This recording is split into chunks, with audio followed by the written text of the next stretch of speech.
Welcome back to my channel. তো আজকে অনেক দিন পরে আমি ব্লগে আবার ফিরে আসছি, অনেকটা বিজি ছিলাম আর বলতে পারো একটু ভাইজাগ থেকে আসার পরে একটু শরীরটা অসুস্থ ছিল। তাই তো আজকে এত সুন্দর ওয়েদারে আমরা কি কি রান্না করতে পারি বা কি রান্না করব ওটাই তোমাদের দেখাবো। তো চল, আজকে আমরা রান্না করব কাতলা মাছ। তো কাতলা মাছ আমাদের বাঙালিরা যেভাবে রান্না করে ওভাবে রান্না করব, কিন্তু এই জন্য আমাদের এখানে আদা বাটা, রসুন বাটা, পেঁয়াজ কুচি, আলু আর টমেটো আর হলো কাঁচা লঙ্কা, এইগুলি দিয়ে আমরা আজকে রান্না করব মাছ। তো এখানে আমরা মাছটাকে ধুয়ে মাছ ভাজা স্টার্ট করে দিলাম। তো এখানে একদম গরম গরম তেলে দিয়ে মাছগুলি ছেড়ে দিচ্ছি আর সুন্দর মতো হয়ে যাচ্ছে। দেখি, দেখো দেখো দেখো, একদম ভালো মতো। এখানে আমাদের আলু ভাজিও মোটামুটি হয়ে গেল। এখানে আমাদের মশলা কষানো মোটামুটি শেষেরই পথে, অনেক সুন্দরভাবে মশলা কষানো হচ্ছে। এখানে আলু ভাজিও হয়ে গেল, মাছ ভাজিও হয়ে গেল, আর এখানে মশলা কষানো হচ্ছে। আর আমরা আলুগুলি দিয়ে দিচ্ছি। এখন ভালো করে আমরা আলু দিয়ে এখন এখানে মেখে নিব, একদম কষিয়ে নিব। আমরা দিয়ে দিচ্ছি তরকারিতে মাছ। তো মোটামুটি তরকারি শেষ রান্না মোটামুটি। এবার এটা ভালো করে টকবক টকবক করবে আর আমাদের মাছের সবজি রান্না শেষ, আলু দিয়ে টমেটো দিয়ে। এখন আমরা স্নান টান করে নিলাম, রান্না তো কমপ্লিট দেখলেই। আর এখন দেখো পিউ এখানে কি করছে।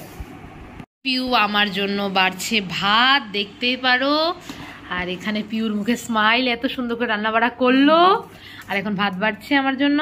পিউ দিয়ে দিচ্ছে আমাকে মাছ। সবজিটা খুবই দেখতে টেস্টি লাগছে, কিন্তু জানি না আমার মোবাইলে কেন আমার সুন্দর আসছে না। কিন্তু পিউ দিচ্ছে আমাকে মাছের তরকারি, খুব টেস্টি টেস্টি বানিয়েছে লাগছে।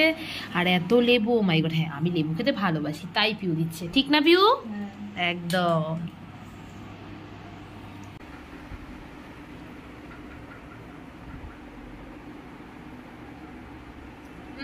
পিউ খুব টেস্টি, থ্যাংক ইউ।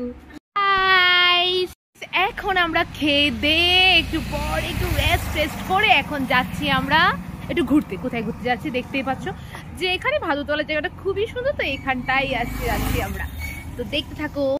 দেখতে পাচ্ছ যে এখানটায় পুরা গাছপালা সব মানে পুড়ে ছাই হয়ে গেছে। কেউ একজন আগুন লাগিয়ে দিয়েছিল মনে হয়। তো পুরো জায়গাটাই একদম আগুনের ছাই হয়ে গেছে। তো আমার বান্ধবী এখানে তুলছে ফটো, তোকে ওকে দেখার জন্য আজকে আসছিল। তো এই জন্য ভাবছি আমি ওর সাথে চলে আসি, দেখি জায়গাটা। একটু তো খুবই খতরনাক দেখতে লাগছে,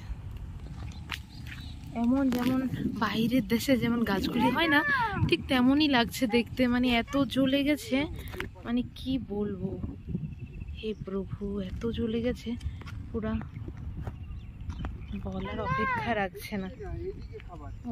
মানে এত গাছ এত পুড়েছে, এত হাজার হাজার গাছ পুড়েছে যে খুবই দেখতে খুবই খারাপ লাগছে। যে কি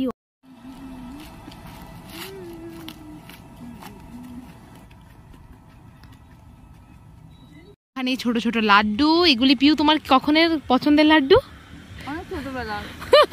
পিউ খুব খুশি, ছোটবেলার লাড্ডু পেলো এখান থেকে। আর ও এখন খাচ্ছে, খেতে খেতে যাচ্ছে। বাই দ্য ওয়ে দেখো এখানে নাজারাটা কি সুন্দর। বাজার করতে এখানে ময়দা নিয়েছি, কারণ কি আমরা খাবো এগ রোল। আমরা আলতা পরতে চলে আসছি। এখানে দিদি আলতা পরছিল, তো আমরা বলছিলাম আমরাও পরবো। তো এখানে আমরা আলতা পরছি, পিউ আমাকে পরে দিচ্ছে। তো গাইস, আজকে আমার এগ রোল খেতে ইচ্ছা করছিল। তারপর আর কি, তারপর দেখলাম হায়দ্রাবাদিতে 115 টাকা করে একটা এগ রোল। ও মা, এর থেকে ভালো তো এগ রোল রুমে বানিয়ে নাও।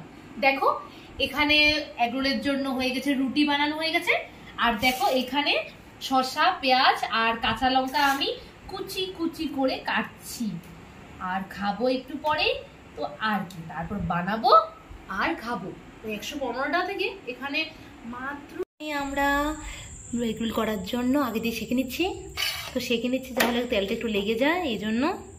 আর এখানে ডিম গোলা হয়ে গেছে, আর এখানে আমাদের এগ রোল সেকা রেডি, আর এখানে পেঁয়াজ সবকিছু রেডি। তো এখন আমরা এগ রোল বানানোর জন্য প্রস্তুত। তেল খান তখন পরিমাণ মতো তেল দিয়ে দিবেন। ডিমটাকে ছেড়ে দিলাম, এন্ড দেন রুটিটাকে দিয়ে দিলাম। এবার এটাকে ভালো করে উল্টে দিবেন। আর দেখুন এখানে রেডি, দেখতেই পাচ্ছ আমাদের এগ রোল রেডি। আর এখানে সুন্দর করে পিউ সাজাচ্ছে, আর আমরা হেলদি হোমমেড এখন খাবো। কি পিউ? Egg roll. কাগজের মধ্যে প্রচুর পরিমাণে ইঙ্ক থাকে, ওটা আমাদের শরীরের জন্য খারাপ, তাই আমরা দেখতেই পাচ্ছেন যে এখানে রোল করা হচ্ছে টিস্যু পেপারের ভিতরে আমাদের এগ রোলকে। হায়দ্রাবাদি রোল হোমমেড, 115 টাকার হায়দ্রাবাদি রোল খাওয়া থেকে ভালো গাইস, এখানে আপনি হোমমেড রোল খেয়ে নিন।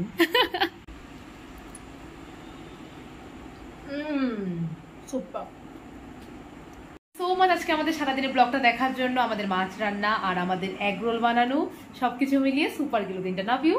শুভ অক্ষয় তৃতীয়া, বাই বাই।